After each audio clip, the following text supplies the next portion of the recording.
my name is Alex Wallace and I'm delighted to be here at the Changemakers Conference and the Inspiring Female Summit once again. I'm just so sorry that we can't be there all together as this is one of my favourite days of the year. It's just amazing to be around so many incredible, powerful women and hoping to help and change and inspire so many. But this is the next best thing, and hopefully over the next few minutes I'll be able to share a little bit more about what I do, what I've done, and hopefully, fingers crossed, it will help you in the direction that you want to go in, whatever that might be. But let's go and let's enjoy. So who am I? As I said, I'm Alex Wallace and I'm the founder and the managing director of the Mintridge Foundation. The Mintridge Foundation is a charity that harnesses the power of positive sporting role models to increase sports participation and look after the physical and mental well-being of young people. So I, in my personal opinion, have the best job in the world and so rewarding because I get to hang out with Olympians, Paralympians and other professional sports stars and help inspire the next generation to achieve whatever they want to be, whether that's sporting or otherwise. It's tough, it's hard, as any job is, but I think the fact that I don't think it's a job is amazing, and that I can wake up every morning and really push myself and go from there. With some of the work that we've done at Mintridge, it's been amazing, and I've actually been awarded some wonderful national recognition. One being the Women of the Future Award in November 2017. In the sports category alongside goalball player Dr. Sarah Leiter, and the following year I am still starstruck because I won the Grassroots Awards at the Sunday Times Sportswoman of the Year Award for all the work that we've achieved with Mintridge, which I will share a little bit more about. But to be on the same stage as the likes of Dina Asher-Smith, the main winner, I still like have to pinch myself and think, was that really real? But it just shows that tenacity and dogged tenacity and not giving up, you can actually achieve absolutely anything. And that's, I hope, what this presentation will help you with. So the way that our programs work are really simple. We take professional athletes from a variety of different sports. We've got nearly 40 athletes on the Mintridge books, and that's about just over 20 different sports there. And we deliver mentoring programs in schools. So we take our athletes into the school, or it could be a club, it could be another educational organisation, and they deliver assemblies and coaching sessions tailored to what that particular school would like. So it could be that we're helping introduce a new sport, it could be that we're helping with the mental health of students, we're helping increase aspirations, reduce inactivity. We can absolutely change anything and tailor anything to suit what that school would like, which is amazing. And then following on from that, some of the students are then selected to be mentored remotely for 6 months via an app that we can have, which is fantastic because we can really get to know the students and we can really build on the legacy that we started in the school during that time. And for times like this with coronavirus, we can actually still continue to support our young people, which we are so grateful for. So those sessions are once a fortnight, and it can be around anything. It can be helping support them with their sport, looking at different challenges, different techniques, diet, nutrition, or it could just be having a positive role model to chat to outside of a school environment. So anything can happen from those, which is great. And at the end, they then get to go and watch their ambassador compete with their families, which is really important to us. One, it's fun, it's great fun to be there and get tours of the changing rooms, to be at a world championships, to meet some of the other players, and secondly, introduces the family to the sport, and shows the impact that sport can have, and elite sport can have, which is absolutely amazing. So that is a snapshot of our programs, and I hope you can see the passion that I have for it, and that's what I'm going to continue and chat about now. So I have 6 P's that I want to share with you. My maiden name was Pask, so I always used to call it Pask 6 P's, but now I'm a Wallace, which I'm very happily married this year, but I now need to think of something a little different. But for now, I think these 6 P's are what is very important, and hopefully very important to you as well. So as I move through this presentation, I want you to think about yourselves and your story and your journey. So I want you to think about having passion, always having perspective, having purpose, which at this time is more important than ever, your pathways, have perseverance, and being proactive. So they're the 6 P's, and as I move through, I hope that you'll be able to link them back to what you're doing and your journeys. I think it's really important to think about why Mintridge was born, and I often forget to share this, and this is a very important point to sort of the success that we've achieved and to why I've been so passionate about moving that forward. So I was a young hockey player, a sports mad in general, but hockey was my sport from the age of 6. I completely fell in love with the game. I played week in, week out, and very quickly I made it my dream and my ambition to play for England. That's what I wanted to do. That's what I wanted to achieve. And I quickly went through the ranks. So I played for my school, I played for my club. I then got into the county team, I got into the regional team, where I vice captained it, which is some of my happiest hockey memories, alongside my friends Libby, Becca, Sugar, so many people that I still am friends with today. And there I was selected to go to the under-16 England trials. This is all I'd been working up towards. This is what I wanted. This is what I was looking to do.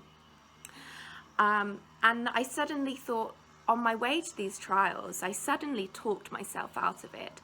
I remember thinking, goodness, like, I'm not ready, I'm not prepared. I got there, I had this huge fear of failure, something that I had never happened to me before. I'd never failed. And I had this huge imposter syndrome. I remember looking around at the pitch, and I talked myself out of it before even picking a stick up, because I saw all these other amazing players and thinking, gosh, I'm not good enough to be here. They're so much better than me. But looking back, of course I was good enough to be there. I'd been selected to be there, but I didn't believe it in myself. I didn't have that belief. And in turn, I didn't get selected. And following on from that, I really fell out of love with hockey. My biggest love had become my worst enemy. And I think it was because I'd felt like I'd let people down. I felt like I'd failed. I just felt so much negativity towards it. And I also really struggled with my identity. I was Alex the hockey player to everybody, but actually, you know, I felt like a fraud because I didn't really love it anymore. I was Alex the hockey player that didn't love hockey. And my mental health really took a turn because of that. But I didn't really recognise it at the time, and it took me a few years to really fully understand what I had gone through. And I haven't really picked a stick up properly since, but that's okay, because that failure isn't a failure. That perceived failure is just feedback to me now, and it's set me on this new pathway of the Mintridge Foundation. So actually, if I hadn't gone through that, I wouldn't be doing what I'm doing today, because looking back, I think if I'd had a mentor that had been there, that had done that, that has got the scars, then I would have coped much better. I had a very supportive family and a supportive family network that would take me to training, they would take me to matches, but actually they didn't know how to cope as well. They didn't know the right things to say, the support network. But an elite athlete would have been able to do that. They'd have been able to say, Alex, you know, this is okay. This is how we'd cope much better. I went through this, and really having someone to share that with. That I'd have put those coping mechanisms in place. I'd have improved my game as well. So that's where the idea was born from, bridging that gap between elite sport and youth to help a talent support network for young people coming through the system in so many different sports, because I'm not the only person that this happened to. So many others have as well. So I think it's something that was needed, and I just didn't know it at the time. So that's one aspect to it. And the other aspect to the world of Mintridge is that I was growing up when women's sport wasn't really in the media. My role model was Johnny Wilkinson. I loved his meticulous training programs. I loved his devotion to his team, but I'm not male and I didn't play rugby. But he was really one of the only role models there that was there for me, because I didn't know who the GB women's hockey team were. So now with Mintridge, I want to create relatable role models for young people, whether that's gender, whether that's ethnicity, whether that's sexuality, whether that's able-bodied athletes, disabled athletes, whatever it is. I want somebody to think, I'm like that person, they've achieved it, so can I, in whatever sphere, whether that's sporting or otherwise. My favourite phrase, which my colleague always tells me off for because it's so cheesy, is that you cannot be what you cannot see. But that's so true, and that's what we really want to do. We want to get somebody that you feel that you can achieve to be like. Because for me, when I was growing up, it was just my female role models were my amazing family and the Spice Girls, and I couldn't sing at all, so that was not happening for me. But I really want people to be able to receive that support. Sorry, my dog Flick has just come to say hi. Come on, Flick, up you come. Come on. So working from home has its perks when you have Flick here with you. So the first of the 6 P's, and that is passion. How many times have you heard the question, what do you want to be when you grow up? I've heard it so many times, and when I was younger it used to really overwhelm me. And for those of you out there that know what you want to be when you grow up, that's absolutely fine. But equally, for those of you that don't, that's also equally fine. And I think I wish I'd known that back when I was growing up. So when you are asked that question now, what do you want to be when you grow up? Redefine that question and think, what is your passion? What is your passion? What are you passionate about? Because that will really help you and it'll be less overwhelming. For me, growing up, my brother knew exactly what he wanted to be. His first word was tractor. He used to make me carpet farm every evening after school with all his toy tractors. And he's now absolutely loving life as a farmer. But for me, I looked across at him and thought, I don't know what I want to be. Should I be worried? The answer is no, absolutely not. You should just be following what you're passionate about, which is exactly what I did. What was my passion? I think you've probably all gathered. It was sport. I love sport. I watch sport. I played every kind of sport, netball, hockey, tennis. And from that, I just carried on through and I've fallen into my career because I follow with what I want, what I'm passionate about.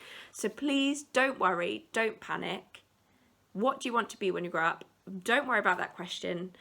Think, what is your passion? Number 2, perspective. And this is something that I'm not very good at, so I have to put it in as well to remind me as well as to encourage you. And actually, taking the positives of coronavirus, I've actually gathered so much more perspective about life. I think I'd encourage everybody to surround yourself with people that get what you get, and they want you to achieve great things, they want you to achieve the same things, they have the same beliefs as you, because that will help you achieve so much more. I think about the award that I won last year with the Sunday Times, and I think, yes, I won the award. I got the wonderful glittering ceremony and the trophy that sits very proudly at home. But it was those around me that allowed me to get there and to achieve that. And it's really important to spend quality time with them all. So I always think about my family, my closest friends, and actually, you know, now I say now, coronavirus times, I take a Monday afternoon off and I take my nephew to football, because that is really important to me now, and that keeps me going and that keeps me focused for everything else that I'm doing. So actually I'm getting there, and I'm really trying to improve that side, because you can't carry on running around and rushing around all the time.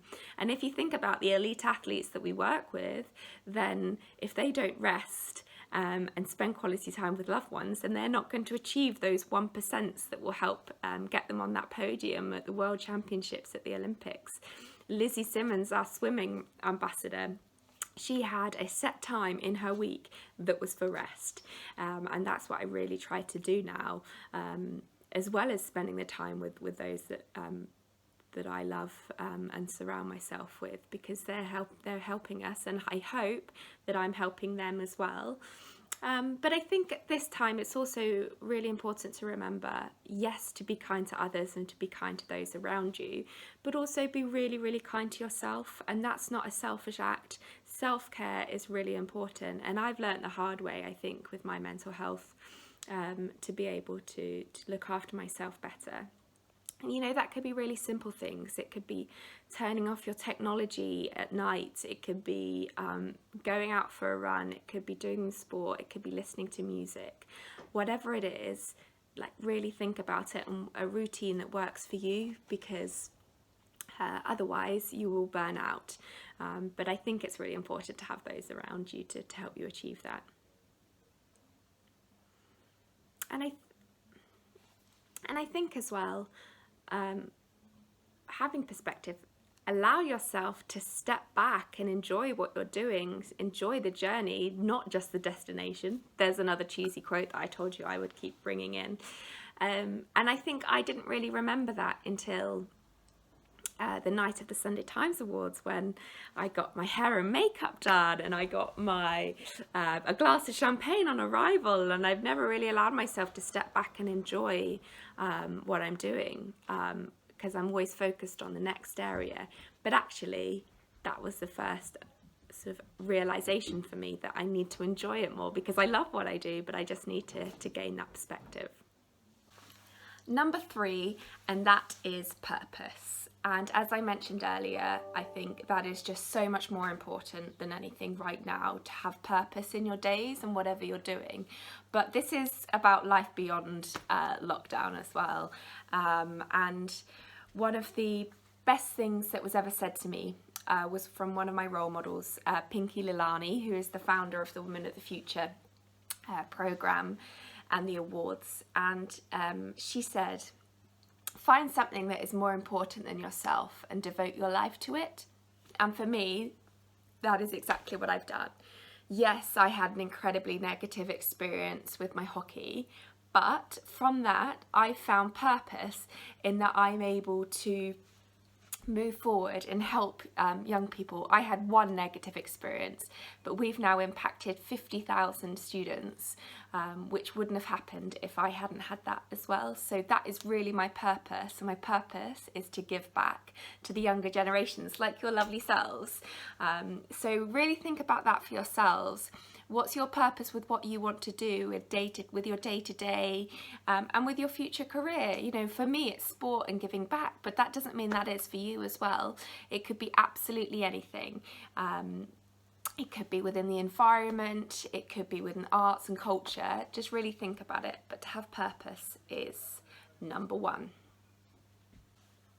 Number 4, pathways. Now, I feel like this one needs a little bit more explaining, but hopefully you'll have a real sense of what I mean by this.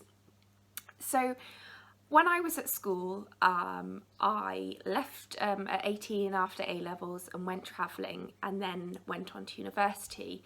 But I think I only really went on to university because my friends went there, and I didn't really think about any other options. But actually university wasn't for me, and I wanted to go down a work route.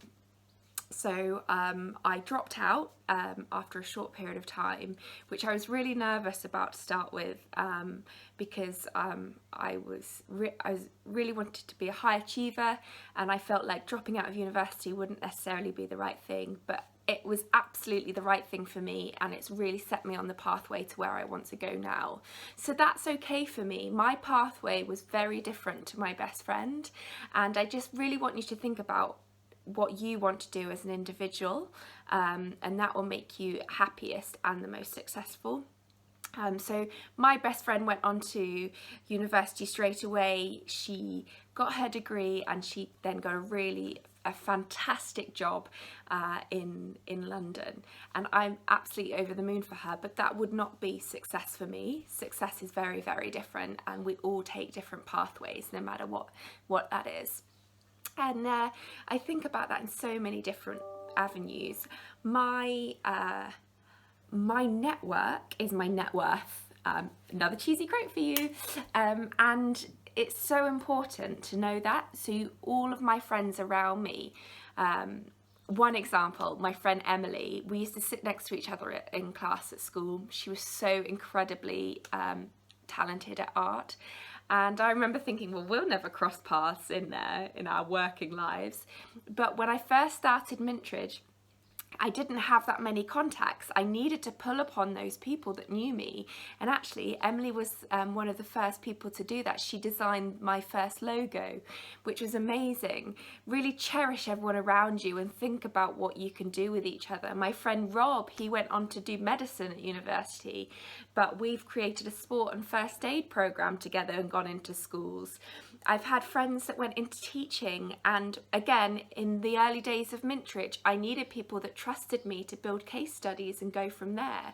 And those were the friends that I could go towards and pull on and say, let's get this off the ground. I've got friends that, they're in content writing and web design, and that is something far removed from any of my skill sets. So I really cherished their involvement, and it's really exciting to have people that you're close to there. So really think about that everyone's pathways are different, and that's okay. You don't have to do what everybody else does. And that's really where I ask the question, what does success mean for you? So success for me is very different to my friend that I just spoke about. And I think that's echoed in our programs at Mintridge. You know, we have one student, Clemmy, who's gone on to represent Great Britain in her sport following a mentoring program with us, and she put that down to the skills that she learned within our programs, which is amazing. And on the other side, we have sisters that unfortunately were left paralysed in a car accident, and through our programs they found the confidence to join a disability sports club.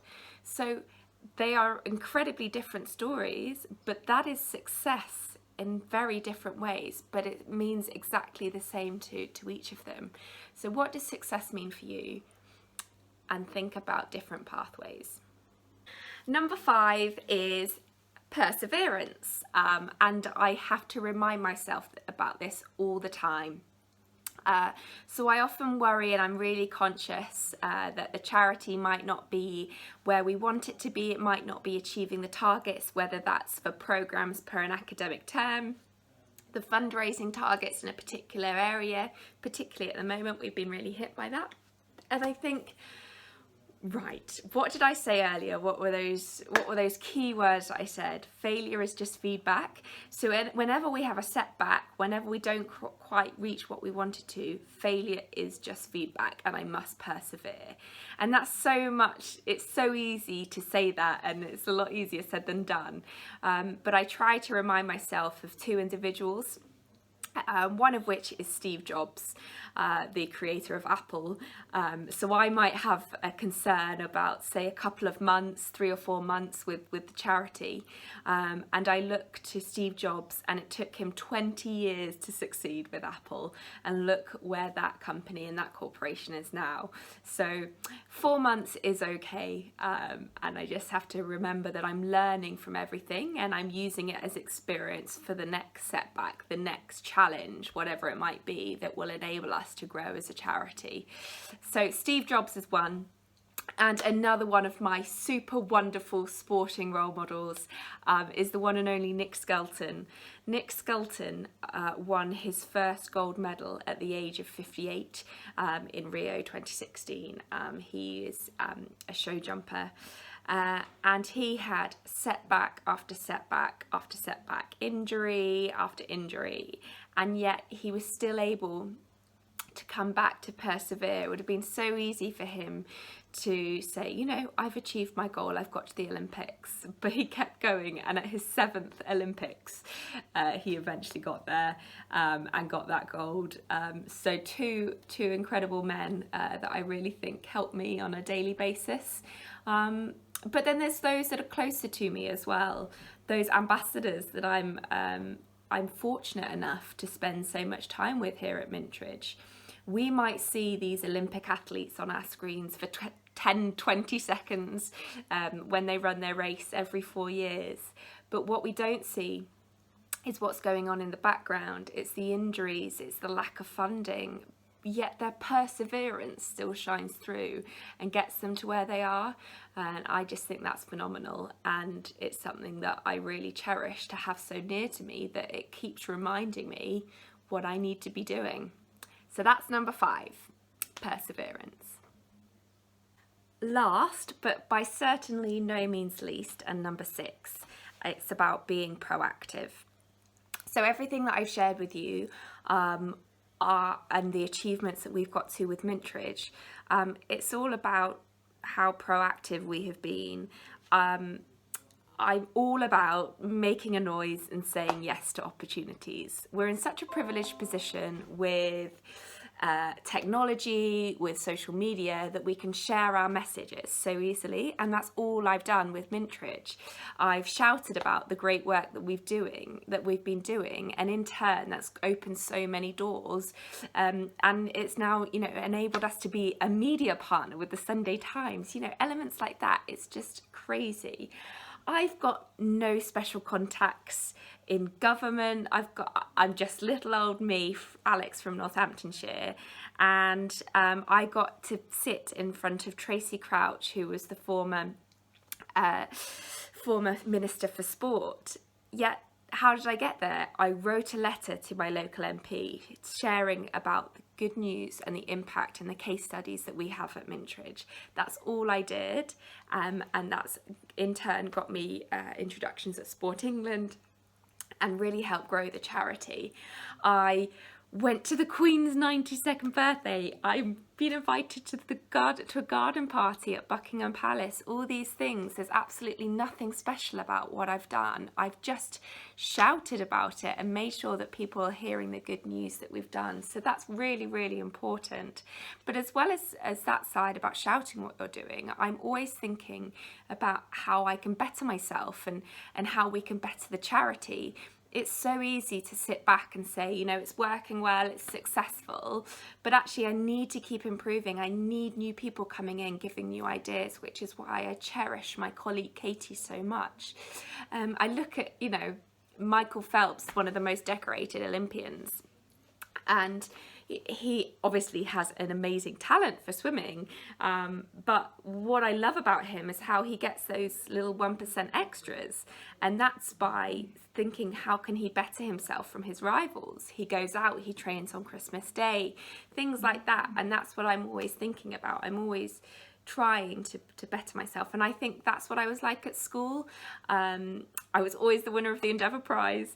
I wasn't the most academic at all, but I was constantly looking and striving to get better. So it's making the most of the opportunities that are out there and really, really pushing for that. Remember, something that I didn't remember when I was younger in those England trials is that you're not an imposter. Go forward with every opportunity and I'm sure you'll succeed with it. So I'll now wrap up my chat and my talk with you all about the wonderful world of Mintridge and the Mintridge Foundation, a very whistle-stop tour that I've given you all. I hope it's been beneficial and I hope that it's something that you can take forward as you go on into your careers and just day to day at the moment. So remember, look at those long-term goals, look at those long-term visions that you have, but break it down to the short-term targets as well to really help you. Something that I learned the hard way, but have those goals. A goal is there for the positive impact. It should excite you and it should scare you, and that's what makes everything just so exciting in this wonderful world that we live in. I would love to help in any other ways that I can, and just please reach out to the Mintridge Foundation. Just have a look at the work that we're doing with some of our inspirational role models. Reach out, follow me on Twitter, whatever you would like to do, please let me know, and I hope that I can help, and hopefully, fingers crossed, we'll be able to meet soon.